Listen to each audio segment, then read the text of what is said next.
포항에 올해 말까지 수상 레저타운이 조성됩니다. 환경단체는 사업 재검토를 촉구했습니다. 포항시가 전기자동차 민간 보급을 당초 100대에서 150대로 확대하기로 했습니다. 석 달 정도 문을 닫았던 영덕군의회가 오늘부터 임시회를 열었습니다. 여러분 안녕하십니까? 포항 시민의 젖줄인 형산강을 친수 공간으로 만드는 사업이 착착 진행되고 있습니다. 수상 레저타운 조성이 시작됐고 앞으로 생태 탐방로와 야외 수영장 등도 들어섭니다. 보도에 김철승 기자입니다. 작은 요트가 강바람을 타며 물 위를 떠다니고 제트스키가 신나게 물살을 가르며 유람선이 승객들로 분주합니다. 앞으로 형산강에서는 이런 모습을 자주 볼 수 있게 됩니다. 형산강을 친수 공간으로 조성하는 사업이 속도를 내고 있습니다. 이곳에 수상 레저타운이 들어섭니다.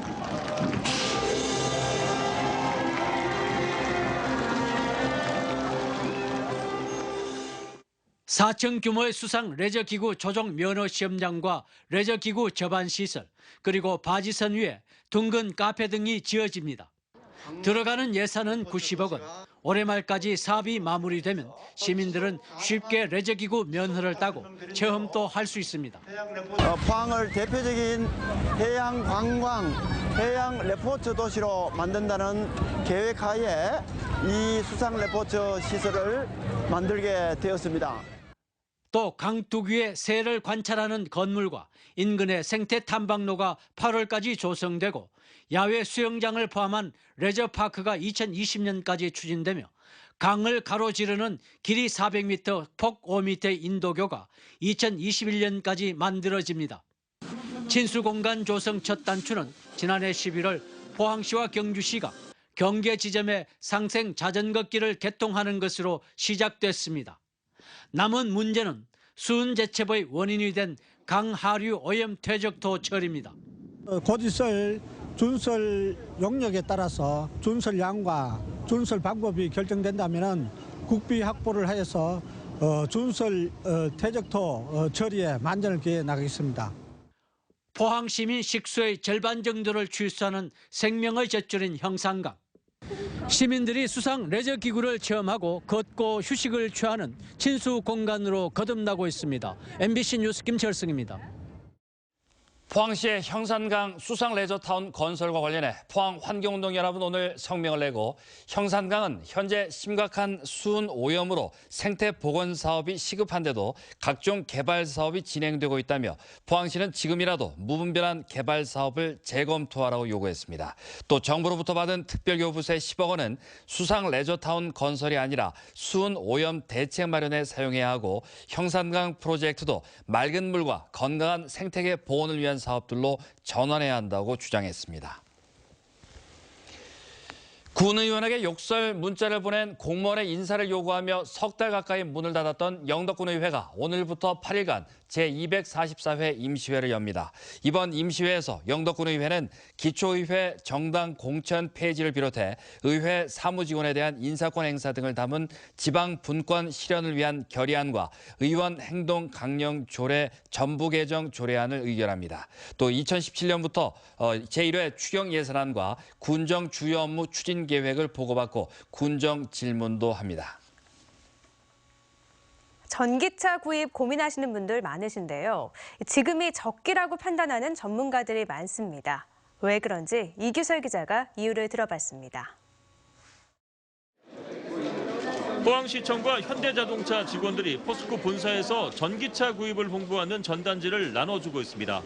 포항시는 올해 차량 구입비 2천만 원과 충전기 설치비까지 지원합니다. 포스코 직원들도 이것저것 물어보며 전기차 구입에 관심을 보입니다. 근데 일반적으로 평소에 전기차에 대해서 관심은 좀 많았는데 이번에 포항시에서 여러 가지 세제 혜택도 있고 지원금이 있다고 해서 상담을 한번 받게 됐습니다. 전문가들 사이에서 지금이 전기차 구입의 적기라고 판단하는 데는 여러 가지 이유가 있습니다. 첫째는 보조금 규모입니다. 포항과 대구는 국비를 포함해 2천만 원, 울릉도는 2,600만 원까지 지원하고 있는데 전기차 보급이 더 늘어나면 보조금은 급격히 줄어들 가능성이 큽니다. 둘째는 주행거리가 400km에 육박하는 2세대 전기차가 속속 출시되고 있다는 점입니다. 곧 중국 출시 예정인 쉐보레 볼트 전기차는 한 번 충전으로 383km를 달릴 수 있고 최근 국내에 출시한 테슬라 모델 S도 주행거리가 378km나 됩니다. 왜 그렇습니까? 일회 충전으로 주행거리가 383km 이상 늘어난 전기차가 3월 17일부로 출시됨에 따라 지금이 제일 적기라고 생각합니다. 아파트 등 공동주택에 거주하는 시민들에게도 전기 자동차를 구입할 수 있는 다양한 길이 열려 있습니다.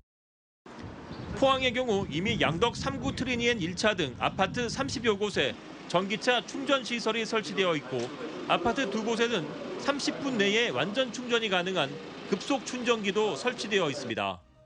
올해 포항시에 배정된 전기차 민간 보급 물량은 모두 150대. 주행거리가 긴 2세대 전기차가 본격 출시되면 지역에 배정된 물량이 빠르게 소진될 것으로 예상됩니다. MBC 뉴스 이규설입니다. 제291회 경상북도의회 임시회가 오늘부터 30일까지 열립니다.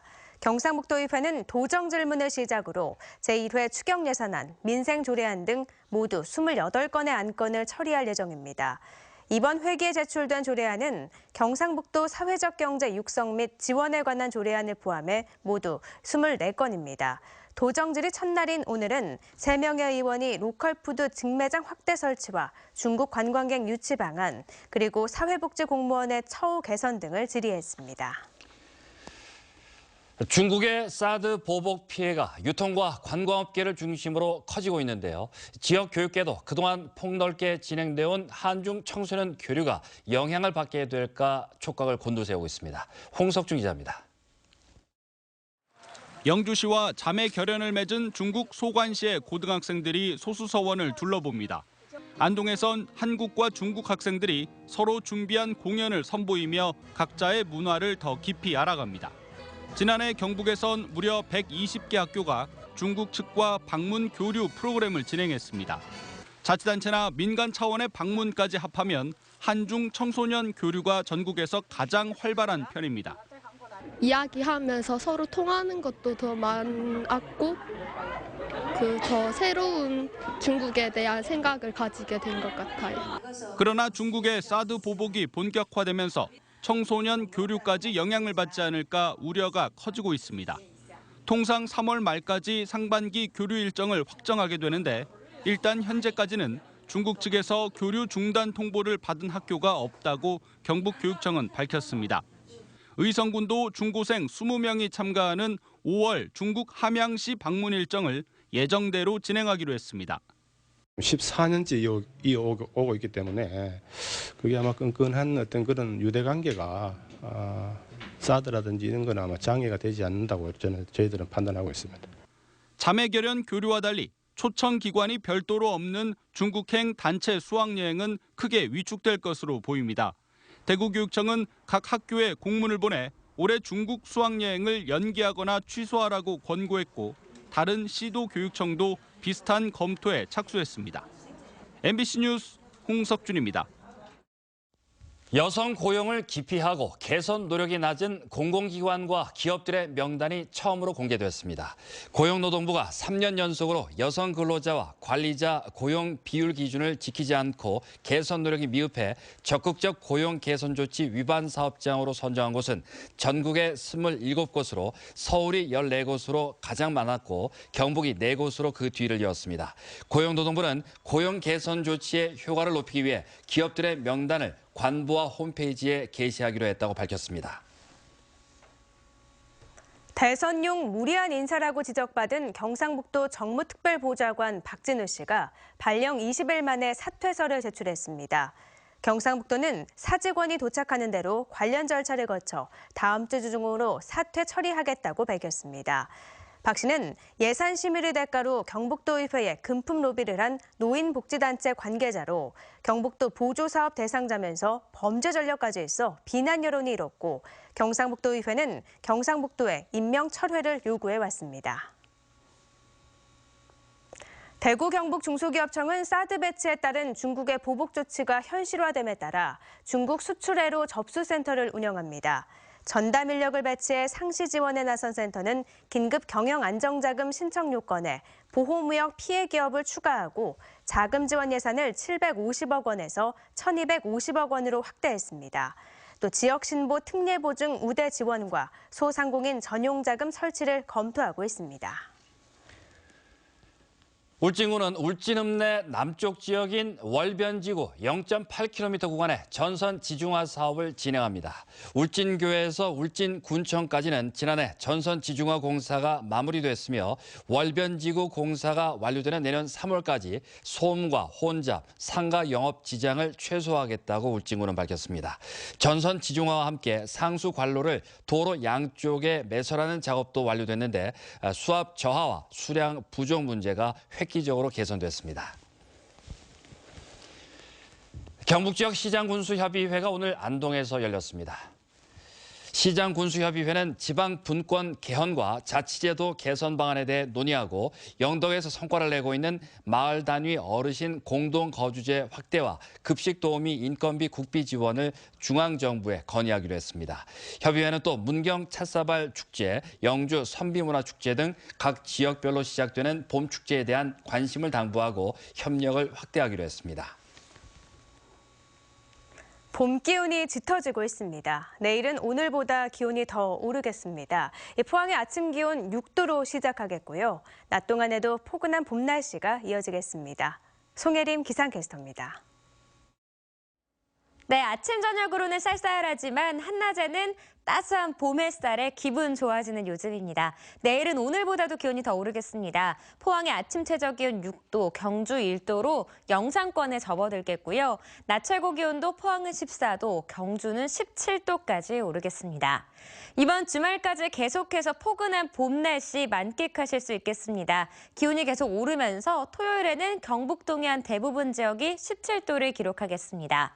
하지만 큰 일교차에 대기가 건조해서 감기 가능 지수가 매우 높은 단계까지 올라갔습니다. 수분 섭취 잘 해주시고요. 출퇴근길에 보온에 신경 쓰셔야겠습니다. 자세한 내일 날씨입니다. 내일도 하늘은 맑겠습니다. 아침 기온 울진이 2도, 영덕 5도고요. 낮 기온은 포항이 14도, 경주는 17도까지 오르겠습니다. 울릉도와 독도 지역도 내일 맑겠습니다. 울릉도의 아침 기온 5도, 오후에는 12도까지 오르겠고요. 독도의 아침 기온 7도, 낮 기온은 10도가 예상됩니다. 동해상도 대체로 맑겠습니다. 동해 중부 해상 바다의 물결 2m까지 일겠고요. 동해 남부 해상은 오전에 최고 2m, 오후에는 1m로 잔잔하겠습니다. 한동안 맑고 포근하겠습니다. 봄꽃도 이제 고개를 내밀 채비를 하고 있습니다. 이번 주말 봄나들이를 계획해보시는 것도 좋겠습니다. 날씨였습니다. 영남대학교가 독도 사랑의 마음을 담아 독도별곡 음반을 제작했습니다. 그리운 금강산을 작곡한 최영섭 씨, 김인혜 전 서울대 음대 교수 등이 음반 제작에 참여했으며 독도는 외롭지 않다, 독도여 영원하라 등 모두 8곡이 수록돼 있습니다. 대학은 이 음반을 독도 연구와 홍보 관련 기관에 배포할 계획입니다. 경상북도는 올해 사회적 경제 10대 프로젝트를 추진한다고 밝혔습니다. 주요 사업은 올해 처음으로 주민 공동체로부터 마을 만들기 아이템을 공모받아 크라우드 펀딩을 통해 사업을 실현하는 고향사랑 크라우드 펀딩 공모를 비롯해 경북 사회적 경제대회, 경북형 소셜 벤처밸리 조성, 선도기업 육성 123 프로젝트 등입니다. 경상북도는 2020년까지 사회적 경제 조직 1,200개, 일자리 2만 명을 목표로 올해 사회적 경제 분야에서 5천여 명을 고용하도록 할 계획입니다. 경상북도는 사회적 기업 취약계층 고용률은 62%로 의무 고용 비율의 배가 넘지만 매출은 인증 사회적 기업만 평균 11억 원이 넘고 마을 기업은 8천만 원, 협동조합은 9천만 원으로 영세합니다. 포항시 시설관리공단은 오는 20일부터 열흘간 포항야구장 꿈나무 야구교실 수강생을 모집합니다. 꿈나무 야구교실은 초등학생을 대상으로 한 방과 후 수업의 하나로 다음 달부터 11월까지 매주 수요일마다 투구와 타격, 수비 등 야구 기본기를 교육합니다. 모집 대상은 포항과 경주 지역 2학년 이상의 초등학생이며 기초생활수급가정이나 국가유공자 자녀 등은 수강료의 50%를 할인받을 수 있습니다. 해양수산부는 이달부터 전국 11개 광역자치단체와 합동으로 2017년 연근해 어업 실태조사에 착수한다고 밝혔습니다. 올해 조사에서는 전체 연근해 어선 4만 2천여 척 가운데 6천여 척을 대상으로 시도별, 업종별로 조업 실태와 어구 사용 수량, 감척 의사 등을 집중적으로 확인합니다. 이번 조사 결과는 연근해 어업의 구조조정 계획과 감척 시행 계획 수립 등에 활용됩니다. 경상북도는 햇살 에너지 농사, 즉 농어업인에게 태양광 발전 시설 자금을 융자해 주기로 하고 지원 대상자를 오는 31일까지 모집합니다. 조건은 농지는 안 되고 임야나 창고, 축사 지붕 등에 설치해야 하며 연리 1%로 개인은 1억 6천만 원, 단체는 8억 원까지 지원받을 수 있습니다. 융자금을 지원받기 위해선 먼저 설치 장소를 정해 해당 시군으로부터 발전 사업 허가를 받아야 합니다. 네, 이상으로 포항 MBC 뉴스데스크로 마치겠습니다. 여러분 고맙습니다.